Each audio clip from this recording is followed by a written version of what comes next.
예, 안녕하십니까. 부동산 경제론 4주차 첫 번째 시간입니다. 마찬가지로 지난 시간 3주차에 했던 거 살펴보도록 할 텐데요. 3주차에는 경제 원리와 부동산 시장 분석에 대해서 살펴봤습니다. 그 중에 이제 수요 공급 모형에 대해서 살펴봤고요. 수요 공급 모형, 수요 곡선, 공급 곡선, 그리고 이제 균형에 대해서 설명드렸습니다. 수요 공급 모형은 그 경쟁 시장에서 소비자들과 생산자들의 상호작용에 의해 균형 가격과 균형 거래량, 즉 균형 상태가 결정되며 여러 가지 요인들에 의해 시장 균형이 변화하는 것을 보여주는 경제학의 대표적인 모형입니다. 이 수요 공급 모형에서 이제 경쟁 시장 또는 완전 경쟁 시장을 가정을 하고 있는데요. 완전 경쟁 시장은 경제학에서 이상적인 시장이라고 보고 있습니다. 완전 경쟁 시장은 한 4가지 조건을 충족해야 되는데요. 일단 동질적인 재화, 가격 수용자, 진입과 퇴출의 자유로움, 그리고 완전 정보, 이 4가지 조건을 충족하는 시장을 완전 경쟁 시장이라고 합니다. 그렇지만 부동산 시장은 이상적인 완전 경쟁 시장하고 거리가 있을 수 있습니다. 그럼에도 불구하고 완전 경쟁 시장이라고 가정하고 분석하는 이유는 이 시장이 이상적인 시장이면서 또 현실 경제를 잘 설명해 주기 때문이다 라고 생각을 하시면 좋을 듯 싶습니다. 먼저 수요 곡선에 대해서 살펴봤었는데요. 수요 곡선은 가격과 수요량 사이의 관계를 나타내 주는 곡선입니다. 구체적으로 가격 위의 다른 변수들이 모두 주어져 있을 때 어떤 재화의 가격이 하락하면 소비자들의 수요량이 증가하고 재화의 가격이 상승하면 수요량이 감소하는 관계, 즉 수요의 법칙을 나타내 주는 곡선입니다. 수요 곡선을 해석하는 방법은 2가지가 있는데요. 먼저 첫 번째는 가격이 P0이면 수요량이 Q0이고 가격이 P1이면 수요량은 Q1이다. 또는 이제 가격이 P0에서 P1으로 상승하면 수요량은 Q0에서 Q1으로 감소한다. 라는 것으로 이제 해석하는 방법이 있습니다. 그래서 다른 변수들은 변화하지 않고 가격만 변화할 때 주어진 수요 곡선상의 한 점에서 다른 점으로 옮겨가게 되는데요. 이것을 갖다가 수요 곡선상의 운동이다 또는 뭐 수요 곡선상의 움직임이다 이렇게 이제 얘기를 합니다. 자, 그러면 이제 수요 곡선을 해석하는 두 번째 방법 설명하기 전에 수요 곡선의 높이에 대해서 설명을 드렸습니다. 그래서 소비자가 마지막 한 단위에 대해 느끼는 추가적인 편익, 한계 편익 따라서 소비자가 이 재화의 마지막 한 단위에 대해 추가로 지불하려고 하는 최대한의 가격, 즉 지불 의사 가격, 수요 가격을 수요 곡선의 높이가 의미한다 라고 생각을 하시면 좋을 듯 싶습니다. 그래서 수요 곡선을 해석하는 두 번째 방식은 구입량이 Q0이면 소비자는 그 마지막 한 단위에 대해 느끼는 추가적인 편익, 한계 편익이 P0이기 때문에 수요 가격, 지불 의사 가격이 P0이다. 그래서 구입량이 Q0에서 Q1으로 증가하면 수요 가격은 P0에서 P1으로 하락한다 라고 하는 걸 나타내 주는 것이 이제 수요 곡선이다 라고 이렇게 이제 두 번째 해석하는 방법이 있습니다. 그럼 수요 곡선이 우하향, 즉 음의 기울기, 마이너스의 기울기를 가진다라고 하는 것은 재화의 구입량이 증가함에 따라 소비자의 한계 편익, 지불 의사 가격, 수요 가격의 감소함을 의미하는 것이다 라고도 생각을 해볼 수 있습니다. 그래서 이렇게 수요 곡선을 해석하는 2가지 방법 모두 다 알고 계시면 나중에 이제 소비자잉여, 생산자잉여, 그래서 이제 총잉여, 경제적 후생을 갖다 구할 때 유용하게 써먹을 수 있습니다. 특히 이제 2번째 방법이 그 소비자잉여, 소비자잉여를 갖다 측정할 때 주로 써먹는 방법입니다. 자, 이렇게 해가지고 개별 소비자의 수요곡선을 모두 다 찾아낼 수 있다라고 하면 그러면 개별 수요곡선, 개별 소비자의 수요곡선, 개별 수요곡선의 수평합으로 시장 수요곡선을 도출을 할 수가 있습니다. 자, 그리고 수요량에 영향을 미치는 가격 이외의 다른 변수들이 변동하면 수요곡선 자체가 이동을 합니다. 그래서 이것을 갖다가 이제 수요곡선의 이동이라고 하면서 앞에 설명드렸던 수요곡선의 움직임, 수요곡선 상의 움직임, 수요곡선 상의 운동하고 차이가 있다라는 것 설명드렸죠. 그래서 수요곡선이 오른쪽 우측으로 이동하면 다시 말해서 이제 상방으로 이동하면 수요의 증가, 그리고 수요곡선이 좌측으로 이동하면, 즉 하방 이동하면 수요의 감소이다. 이렇게 이제 이렇게 또 이제 풀이를 합니다. 자, 마찬가지로 이제 수요곡선 설명드린 것하고 대칭적으로 공급곡선을 또 설명을 드릴 수가 있습니다. 그래서 공급곡선은 가격과 공급량 사이의 관계를 나타내 주는 곡선입니다. 엄밀히 얘기하면 가격 이외의 다른 변수들이 주어져 있을 때 그때 어떤 재화의 가격이 하락하면 생산자들의 공급량이 감소하고 가격이 상승하면 공급량이 증가하는 관계, 즉 공급의 법칙을 나타내주는 곡선입니다. 공급 곡선도 마찬가지로 수요 곡선과 마찬가지로 이제 해석하는 방법 두 가지가 있는데요. 첫 번째 방법은 가격이 P0이면 공급량이 Q0이고 가격이 P1이면 공급량은 Q1이다. 그래서 가격이 P0에서 P1으로 상승하면 공급량은 Q0에서 Q1으로 증가한다라는 것을 나타내 줍니다. 그래서 여기서 다른 변수들은 변화하지 않고 가격만 변화할 때 주어진 공급 곡선상의 한 점에서 다른 점으로 옮겨가게 되는데 이것을 공급 곡선상의 운동 또는 공급 곡선상의 움직임이라고 얘기를 합니다. 공급 곡선을 해석하는 두 번째 방법 하기 전에 또 공급 곡선의 높이에 대해서도 생각을 해봐야 되는데요. 생산자가 그 마지막 한 단위에 소요되는 추가적인 비용 따라서 생산자가 이 재화의 마지막 한 단위에 대해 추가로 지불받으려고 하는 최소한의 가격, 공급 가격을 공급 곡선의 높이가 의미한다라고 생각을 하시면 좋을 듯 싶습니다. 그래서 공급 곡선을 해석하는 두 번째 방법은 생산량이 Q0이면 그때 생산자는 마지막 한 단위에 대해 소요되는 추가적인 비용이 즉 한계 비용이 P0이기 때문에 공급 가격이 P0이다 라고 하는 걸 나타내 주고요. 그 다음에 생산량이 Q0에서 Q1으로 증가하면 공급 가격은 P0에서 P1으로 상승한다 라고 하는 것을 나타내 준다 라고 하는 게 공급 곡선을 해석하는 두 번째 방법입니다. 따라서 공급 곡선이 우상향 즉 정의 기울기 플러스의 기울기를 가진다라고 하는 것은 재화의 생산량이 증가함에 따라 생산자의 한계 비용이 증가하는 현상을 반영하고 있다라고 생각을 하시면 좋을 듯 싶습니다. 개별 생산자의 공급 곡선, 이것을 이제 개별 공급 곡선이라고 얘기를 하는데요. 개별 공급 곡선을 수평으로 합치면 시장 전체의 공급 곡선, 즉 시장 공급 곡선을 도출할 수 있습니다. 자, 그리고 마지막으로 이제 공급 곡선의 이동에 대해서 살펴봤죠. 그래서 공급량에 영향을 미치는 가격 이외의 다른 변수들이 변동하면 공급 곡선 자체가 이동을 하게 됩니다.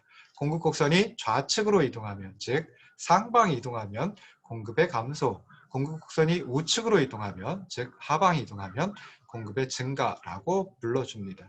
그래서 수요 곡선과 공급 곡선 모두 좌측으로 이동하면 감소, 그리고 수요 곡선, 공급 곡선 모두 우측으로 이동하면 증가라고 부르고 있다라고 하는 거. 그래서 오른쪽, 왼쪽, 좌측, 우측 뭐 이렇게 이제 생각을 하시면 좋을 듯 싶습니다. 오른쪽, 우측으로 이동하면 증가, 왼쪽, 좌측으로 이동하면 감소. 이렇게 이제 생각을 하시면은 좀 훨씬 더 뭐랄까요? 혼동하지 않을 수 있겠죠. 근데 상방 이동, 하방 이동하면 수요 곡선이 상방이 이동하는 것은 우측으로 이동하는 것이고요. 그래서 증가가 되겠죠. 근데 공급 곡선이 상방 이동하면 좌측으로 이동하는 것이 되고 그러면은 공급의 감소가 됩니다. 그래서 조금 혼란스럽습니다. 그래서 오른쪽, 왼쪽 이렇게 기억을 하시는 것이 훨씬 더 혼란을 줄이는, 혼동을 하지 않는 방법이다 라고 생각을 하시면 좋을 듯 싶습니다. 자, 마지막으로 이제 시장 균형에 대해서 살펴봤습니다. 그래서 균형이라고 하는 것은 원래의 그 의미 또는 정의가 다른 교란 요인이 없는 한 그 상태를 그대로 유지하려고 하는 상태를 의미합니다. 그래서 일반적으로 상반된 두 힘이 맞아떨어진 상태, 그러면 움직이려고 하질 않겠죠. 그래서 그런 상태를 균형이라고 얘기를 하는데요. 수요 공급 모형에서 균형은 시장에서 수요 측의 힘 그리고 공급 측의 힘이 정확히 맞아떨어진 상태를 의미합니다. 그래서 수요 곡선과 공급 곡선이 교차하는 점, 이 점을 이퀄리브리엄, 균형 앞자 따가지고 2점이라고 얘기를 하는데요.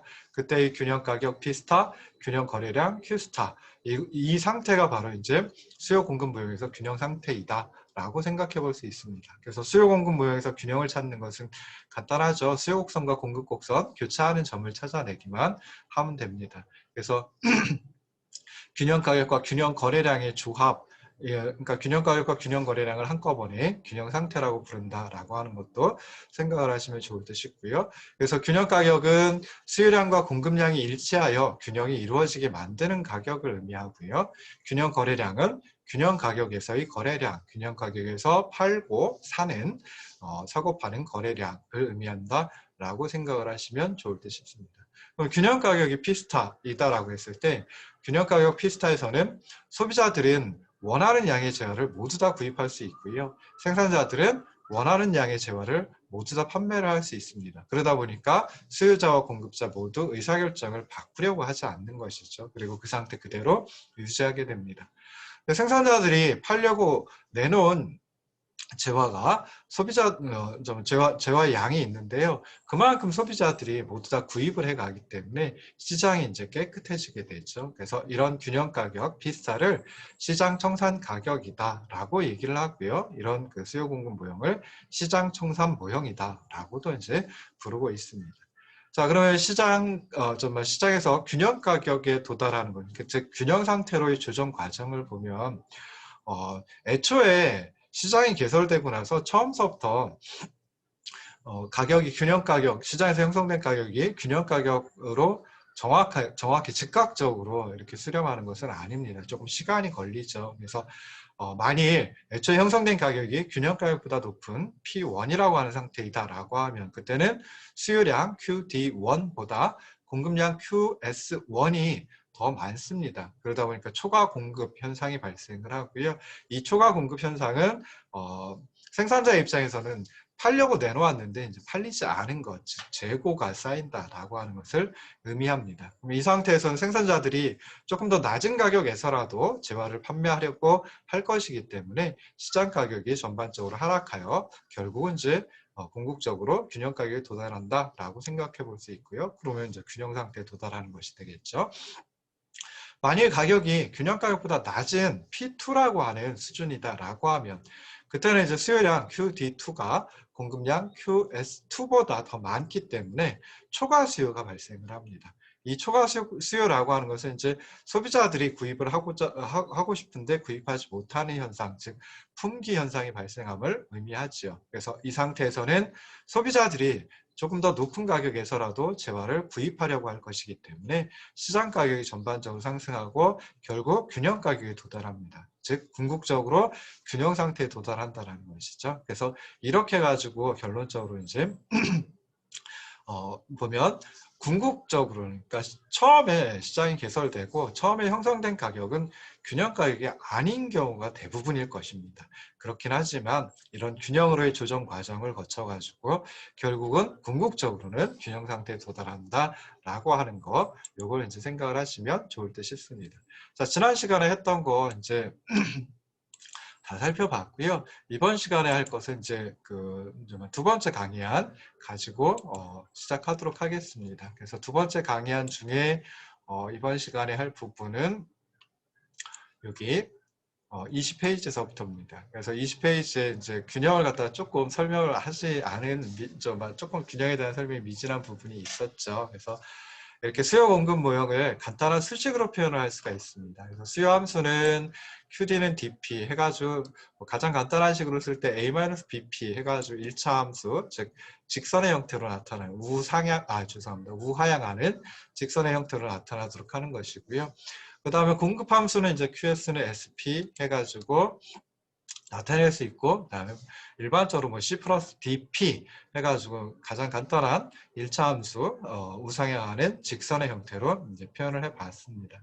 그래서 여기서 수요 함수는 QD는 DP이다라고 했을 때 이걸 해석하는 거 QD는 DP에서 오른쪽 우변에 있는 가격 P, 요게 이제 미지수가 되는 것이고요. 그다음에 좌변에 있는 QD, 요게 또 미지수가 됩니다. 그래서 오른쪽에 가격이란 변수가 있고, 그다음에 왼쪽에 즉 좌변에 수요량 QD라고 하는 변수가 있습니다.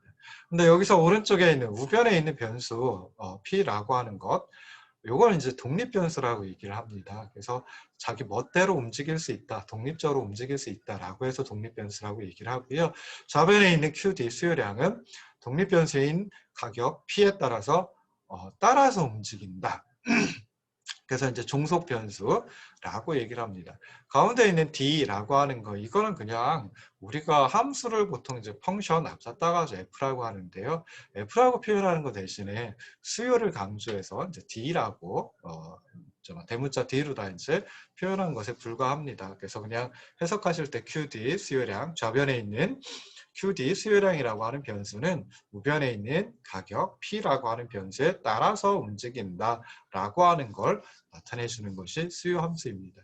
공급 함수도 마찬가지겠죠. 그래서 좌변에는 QS라고 하는 종속 변수가 있고요. 우변에는 P라고 하는 독립 변수가 있습니다. 그래서 가격이 움직임에 따라서 독립 변수인 가격 P가 움직임에 따라서 종속 변수인 우변의 QS 공급량이 움직인다라고 하는 걸 표현해주는 함수입니다. 마찬가지로 가운데 있는 S는 우변, 첫 번째 있는 S라고 하는 것은 마찬가지로 펑션, 공급 함수, 펑션을 갖다 의미합니다. 그래서 어떤 놈인지는 모르지만 하여튼간에 가격에 따라서 공급량이 결정된다. 가격이 변하면 공급량이 변화한다라고 하는 걸 나타내 준다라고 생각을 하시면 좋을 듯 싶습니다. 자, 그럼 균형에서는 수요량과 공급량이 일치하죠. 그래서 균형 조건을 나타내 주는 식이 바로 이 세 번째 있는 식 QD는 QS라고 하는 식입니다. 그래서 간단하게 수요량과 공급량이 일치한다. 이게 이제 균형 조건입니다. 그리고 여기서 이제 패러미터들 A, B, C, D 개수라고 이제 생각하시면 되죠. 그래서 상수와 개수가 되는데요. A와 C는 상수고 B와 D는 이제 개수가 되죠. 정확히 마이너스 B하고 D가 개수인데요. 마이너스 빼준 B 그리고 D 그리고 A, C 이것들은 전부 다 0보다 커야지 말이 됩니다. 그래서 뭐 그런 조건이 또 따라붙기도 합니다. 그래서 이 수요함수와 공급함수를 균형 조건식 QD는 QS 여기에다 그대로 넣어주면요. A-BP는 C 플러스 DP가 되고요. 균형 가격을 찾아내면 P스타는 A-C 오버 B 플러스 D가 되고 균형 거래량은 균형 거래량 Q스타는 A-B 곱하기 A-C 오버 B 플러스 D 또는 C 플러스 D 곱하기 A-C 오버 B 플러스 D 뭐 이런 형태로 이제 나타나게 됩니다. 그래서 여기서 이제 A와 C 즉 다시 말해서 수요함수와 공급함수에 있는 상수가 변화하면 수요곡선이나 공급곡선이 이동을 하는데요. 수요곡선이나 공급곡선 자체가 이동을 하는데 평행하게 이동을 합니다. 근데 가격 앞에 붙어 있는 개수 B나 D가 변화를 한다라고 하면 그때는 수요곡선이나 공급곡선이 횡축의 절편을 즉 X절편을 축으로 해가지고 회전 이동을 하게 됩니다. 뭐 어찌됐든 A와 B 또는 C와 D 중에 하나가 변화를 하면 결국 균형 상태가 변화한다. 균형 가격 그리고 균형 거래량이 변화한다라고 생각을 하시면 좋을 듯 싶습니다. 자, 그리고 나서 이제 진행할 게 이제 비교 정태 분석이라고 하는 것입니다. 그래서 해당 재화의 가격 이외의 다른 변수들이 주어져 있다라고 가정을 하고 그리고 가정을 했었는데요. 그리고 나서 균형을 갖다 찾아봤었죠. 근데 이들 변수 중에 하나 또는 그 이상이 변화하면 수요곡선 또는 공급곡선 또는 수요곡선과 공급곡선 모두 이동을 하게 되고 그러면 이제 균형 상태가 변화를 하게 됩니다. 즉 균형 가격과 균형 거래량이 변화를 한다라는 거죠. 그래서 이렇게 재화의 가격 이외의 변수들이 움직인다라고 하면 그때는 균형이 애초의 균형과 새로운 균형 두 가지가 나타나게 됩니다. 그래서 애초의 균형과 새로운 균형을 비교해서 분석한다라고 해서 비교 정태 분석이라고 얘기를 합니다. 그래서 비교 정태 분석 그러면 이제 정지에 있는 두 상태, 즉 애초의 균형과 새로운 균형 이 두 상태를 비교해 가지고 분석하는 것이다라고 생각을 하시면 좋을 듯 싶고요. 뭐 비교 정태 분석은 이 수요 공급 모형에서 균형 분석하는 것도 비교 정태 분석이지만 다른 것들도 또 비교 정태 분석에 포함이 될 수도 있습니다. 자, 예를 들어 가지고 어떤 도시의 인구가 증가를 합니다. 그러면은 아무래도 주택에 대한 수요가 증가를 하겠죠. 주택시장에서 수요 곡선이 우측으로 이동을 합니다. 수요가 증가를 했기 때문에 수요 곡선이 우측으로 이동을 하게 됩니다. 그래서 이 그림에서 보시면은 D0에서 D1으로 우측으로 이동을 하게 되고요. 그러면은 이제 애초의 균형은 어디냐라고 했을 때 공급 곡선은 변화하지 않죠. 그래서 공급 곡선 S와 그리고 애초의 수요 곡선 D0가 만나는 요점 E0점 이게 이제 애초의 균형점이다라고 생각을 해볼 수 있습니다. 자, 그럼 인구 증가로 수요 곡선이 D1으로 이동한다, 오른쪽으로 이동한다, 우측으로 이동한다 라고 하면 새로운 균형은 새로운 수요 곡선 D1과 그리고 공급 곡선 S가 만나는 점 E1이 새로운 균형점이 됩니다. 그래서 애초의 균형 E0와 새로운 균형 E1을 비교하면 되겠죠. 그래서 보시면은 애초의 균형에서 균형 가격은 P0 그리고 애초의 균형 E0점에서 균형 거래량 Q0였는데 새로운 균형점 E1에서 균형 가격은 P1 그리고 균형 거래량은 Q1이 됩니다. 그래서 보시면 애초에 균형 E0와 새로운 균형 E1을 갖다 비교해 보면 균형 가격은 P0에서 P1으로 상승하고 그리고 균형 거래량은 Q0에서 Q1으로 증가한다라고 하는 것을 찾아낼 수 있겠죠. 그래서 이렇게 균형 분석을 할 때는 그 맹큐라는 학자가 3단계 판별법 또는 뭐 균형 분석법을 갖다가 이제 제시를 했습니다. 그래서 처음에는 어떤 그 사건이나 정책의 변화가 수요 측면에 영향을 미칠까 또는 공급 측면에 영향을 미칠까 또는 수요 측면과 공급 측면 모두에 영향을 미칠까 요게 이제 요걸 판별하는 게 첫 번째 단계입니다. 두 번째 단계에서는 자 이런 그 사건이 발생했다든지 또는 정책이 변화했을 때 수요 측면에 영향을 미치면 수요가 증가를 할런지 수요가 감소를 할런지 판별을 해야 되고요. 만약에 공급 측면에 영향을 미친다라고 하면 공급이 증가하는지 공급이 감소하는지를 판별하고 수요 측면, 공급 측면 모두에 영향을 미친다라고 하면 그때는 수요가 증가하고 증가하는지 감소하는지 그리고 공급이 증가하는지 감소하는지 이걸 파악해 보라. 판별해보라 라고 하는 게 이제 두 번째 단계라고 얘기를 했죠. 그리고 마지막 세 번째 단계에서는 이제 균형, 애초의 균형과 새로운 균형을 비교해가지고 균형 가격은 어떻게 변화하고 균형 거래량은 어떻게 변화하는지 이걸 이제 판별하는 게 세 번째 단계이다라고 제시를 했습니다. 그래서 첫 번째 단계에서는 사건이나 정책의 변화가 어느 측면에 영향을 미칠까 판별하고 두 번째 단계에서는 자 그렇게 영향을 미쳤는데 그게 수요 곡선과 공급 곡선을 어느 쪽으로 이동시키는지 즉 수요와 공급을 어떻게 변화시키는지 판별하고 마지막 세 번째에서는 애초의 균형과 새로운 균형을 비교해 가지고 분석하는 것 이게 이제 맹큐라는 학자가 제시한 3단계 수요 공급 분석법이다 라고 이제 생각을 해볼 수 있습니다. 자, 두 번째 예를 들어가지고 주택 생산에 새로운 공법이 도입이 되었습니다. 그래가지고 생산 비용이 감소한다라고 하면 어떻게 될까요? 그러면은 하나를 만들 때 뭐 추가적으로 한 개를 더 만든다라고 했을 때 그때 소요되는 생산 비용이 줄어든다라고 하는 소리죠. 그러면은 공급 곡선이 정확하게는 아래쪽으로 이동을 합니다. 하방 이동을 합니다.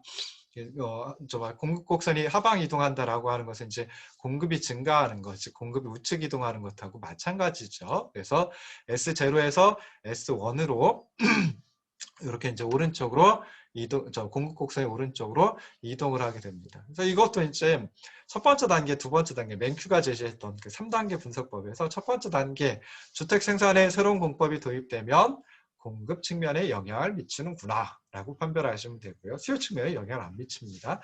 두 번째 단계 주택 생산에 새로운 공법이 도입되면 그러니까 사건이 발생을 한 거죠. 그러면은 공급 측면에 영향을 미치는데 공급을 증가시킨다. 즉 공급 곡선이 우측으로 이동하는구나 라고 이제 판별을 하시면 됩니다. 그리고 세 번째 단계에서는 애초의 균형과 그리고 새로운 균형을 비교하시면 되죠. 애초의 균형은 이 제로점이라고 했죠. 그러면서 이제 여러분들 라임을 맞추듯이 여기서도 이제 애초의 균형점 이 제로점은 애초의 공급 곡선 S0와 그리고 수요 곡선 변화하지 않으니까 수요 곡선 D가 만나는 점을 이 제로점이라고 했습니다. 그러니까 아래 첨자를 맞춰 놓은 거죠. 그리고 그때의 균형 가격은 P0 또 아래 첨자 제로로 다 맞춰놨습니다. 애초니까 그냥 움직이기 전, 변화하기 전 해가지고 이제 보통 그 제로라고 표현을 하거든요.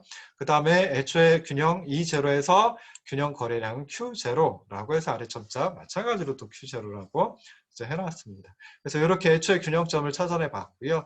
그 다음에 새로운 균형점은 공급 곡선이 오른쪽으로 이동하면 S0에서 S1으로 이동하는 것이죠. 그래서 새로운 공급 곡선이 S1이 되고요. 그리고 수요 곡선 D가 만나는 이 원점, 이게 이제 새로운 균형점이 됩니다. 그래서 새로운 해가지고 아래 첨자를 1로다가 원으로 다 이제 맞춰놨습니다. 그러면은 죄송합니다. 새로운 균형점 E 원점에서 균형가격은 P1이 되고요. 그리고 균형거래량은 Q1이 됩니다. 그럼 이 제로점과 이 원점, 애초의 균형과 새로운 균형 둘을 갖다 비교하는 것이 이제 맨큐가 제시한 세 번째 단계이죠. 그래서 비교해보면 애초의 균형에서, 균형 가격은 어떻게 될까요? 주택시장의 균형 가격은 P0에서 P1으로 하락하고요. 그 다음에 주택시장에서 균형 거래량은 Q0에서 Q1으로 증가한다라고 하는 비교 정태 분석, 균형 분석의 결과를 찾아낼 수가 있습니다. 그래서 이렇게 해가지고 수요 곡선, 수요 공급 모형을 가지고 균형 분석을 해봤는데요. 균형 분석하는 건 좀 전에 말씀드렸듯이 3단계로 걸쳐가지고 3단계로 나눠가지고 분석을 해보면 좋습니다. 첫 번째 단계에서는 사건이나 정책의 변화가 수요 측면, 공급 측면 어디에 영향을 미칠까? 두 번째 단계에서는 영향을 미친다라고 하면 어느 방향으로 영향을 미칠까? 즉, 증가를 시킬까? 감소를 시킬까? 또는 곡선을 오른쪽으로 이동시킬까? 왼쪽으로 이동시킬까? 판별을 하고요. 마지막 3단계에서는 애초의 균형, 이 제로점하고 그리고 새로운 균형, 이 원점하고 비교를 하시면 비교해서 균형 가격은 어떻게 되고 균형 거래량은 어떻게 되고 이걸 갖다 이제 찾아내시면 됩니다.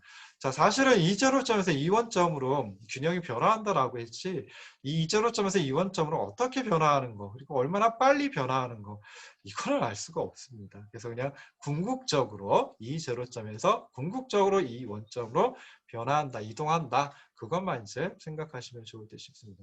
하나만 더 생각을 해보면요. 균형 가격은 상승하고 하락하고 또 균형 거래량은 증가하고 감소하고 이렇게 표현을 할 수가 있죠. 근데 균형 상태가 변화하는 걸 균형이 증가했다, 균형이 감소했다, 또는 균형이 상승했다, 균형이 하락했다 이런 식으로 이런 식으로 이제 얘기를 할 수는 없습니다. 그래서 좀 전에 보시면 균형이 요 첫 번째 사례에서는 균형이 우상방으로 이동을 했죠. 이렇게 표현할 수는 있습니다. 근데 이걸 갖다가 균형이 증가했다, 감소했다, 또는 균형이 상승했다, 하락했다 이런 식으로 이제 표현을 하면 안 된다라는 거죠. 가장 안전한 것은 안전한 표현은 균형이 변화했다라고 하는 것만 살펴보시면 좋을 듯 싶습니다. 그렇게 표현하시면 좋을 듯 싶습니다. 자, 그리고 나서 이제 9가지 경우, 이 중에 이 첫 번째 경우는 살펴볼 필요가 없는 거죠. 그래서 우리가 처음에 했던 것은 어떤 걸 갖다가 이제 어떤 걸 했었냐면 수요가 증가하고 공급이 불변인 것. 그래서 결과적으로 가격이 상승하고 정확히 균형 가격이 상승하고 균형 거래량이 증가하는 걸 살펴봤고요. 두 번째로 했던 건 이제 수요가 불변이고 그리고 공급이 증가하는 것을 가지고 했습니다. 그래서 이때는 균형 가격 하락하고 균형 거래량 증가하는 것. 그러니까 총 8가지 경우가 있는데요. 여기는 9가지를 해놨지만 첫 번째 수요도 불변이고 공급도 불변인 거 이거는 해보나 마나한 거니까 얘 빼고 8가지 경우가 있습니다. 그래서 이 8가지 죄송합니다. 사건의 발생 또는 정책의 변화가 공급 측면, 수요 측면에 각각 어떤 영향을 미쳤을까라고 하고 나오는 상황, 8가지 상황이 있는데요. 이 각각에 대해서도 한 번씩 해보시면 좋을 듯 싶습니다. 자, 여기까지 하고요. 한 10분 정도 쉬었다가 다시 돌아오도록 하겠습니다.